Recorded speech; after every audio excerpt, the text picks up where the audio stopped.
Kamusta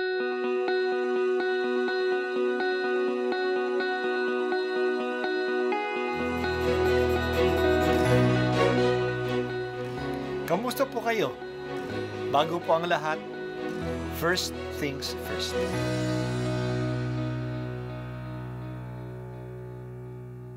Good morning po.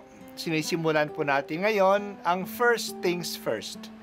At dito po, tinatalakay natin sa unang bahagi ng umaga natin ay ang first readings na binabasa po sa banal na misa. Ito pong tinatalakay natin kasi madalas po kasi marami na tayong alam tungkol sa gospel readings. Pero konti po ang nagsasalita sa first readings.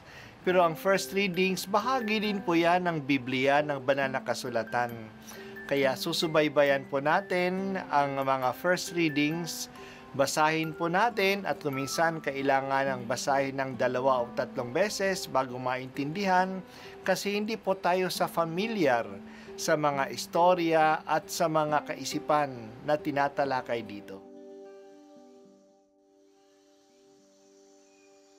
Ang pagbasa mula sa ikalawang sulat ni Apostol San Pablo sa mga taga-Korinto.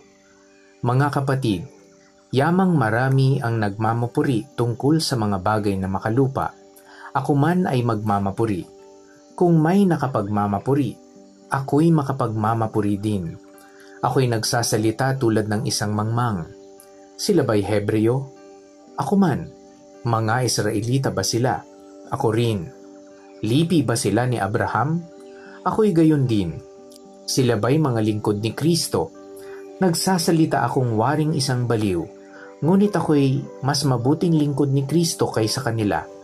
Higit ang aking pagpapagal, makailang ulit akong nabilanggo, hinagupit ng maraming beses at madalas na nabingit sa kamatayan.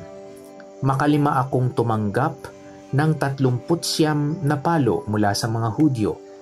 3 ulit kong naranasang hagupitin ng mga Romano at minsang binato.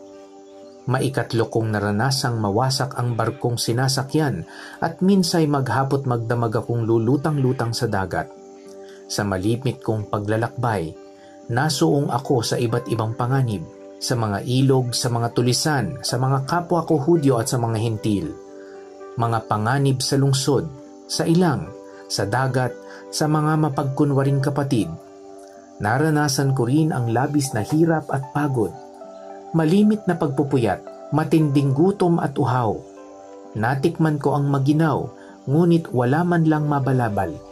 Bukod sa lahat ng iyan, inaalaala ko pa araw-araw ang mga simbahan. Kung may nanghihina, karamay nila ako, at kung may nahuhulog sa pagkakasala, labis na naghihirap ang kalooban ko. Kung kailangang ako'y magmapuri, ang ipagmamapuri ko'y ang aking mga kahinaan. Ang salita ng Diyos. Salamat sa Diyos.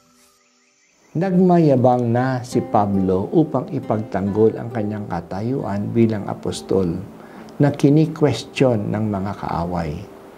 Siguro ang mga kumokontra sa kanya ay yung mga Judaizers, yung mga Kristiyanong Hudyo na nagtuturo na dapat muna maging Hudyo para maging Kristiyano.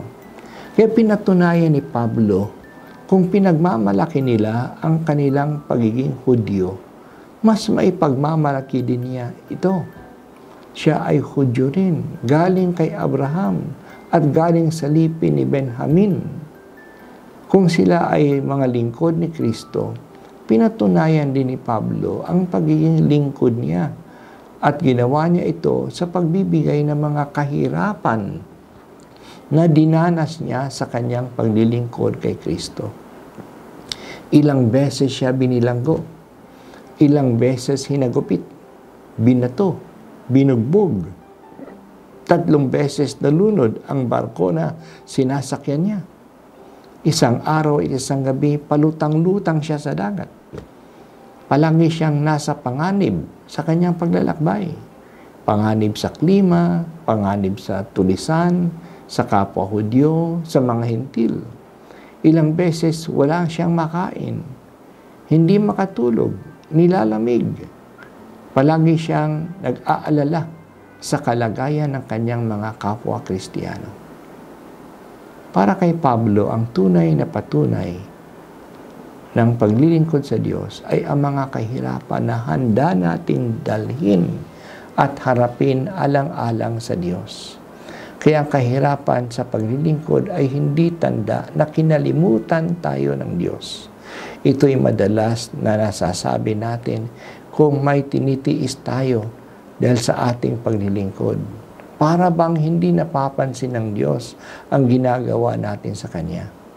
Para kay Pablo, ang mga kahirapang ito ay tanda ng pag-ibig natin sa Diyos at pagtsatsaga natin sa pagsiserve sa Kanya. Ang mga ito ang mga patutuo na talagang mahalaga ang Diyos sa atin. Sa mga binanggit ni Pablo dito, makikita natin ang commitment ni Pablo bilang isang misyonero. Kaya gayon na lamang ang sentimiento niya kapag kini-question ang kanyang pagiging apostol. Kasi ang lahat ay tinaya na niya sa kanyang misyon.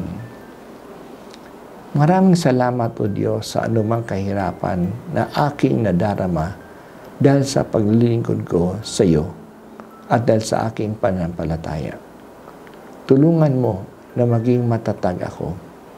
Tulungan din po ninyo ang maraming kapwa Kristiyano sa ibang parte ng mundo na nahihirapan dahil sa kanilang paniniwala sa iyo.